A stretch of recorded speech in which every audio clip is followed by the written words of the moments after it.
Email verification failed on Webull Fix. If your Webull account isn't verifying your email, most people assume it's a system error, but the surprising truth is that the problem usually comes from simple issues like email typos, spam filters, or outdated account information.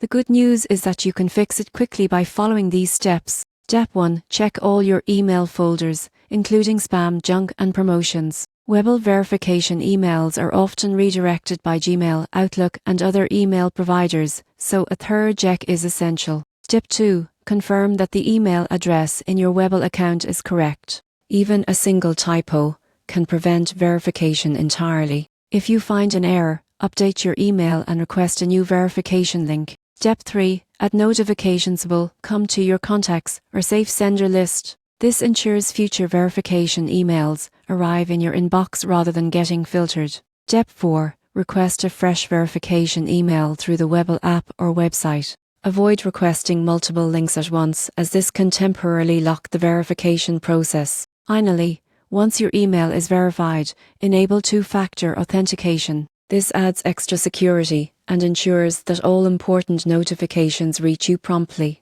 By following these steps, you can solve email verification issues on Webull efficiently, regain full account access, and start trading confidently again. Proper email management is key to a smooth and secure Webull experience.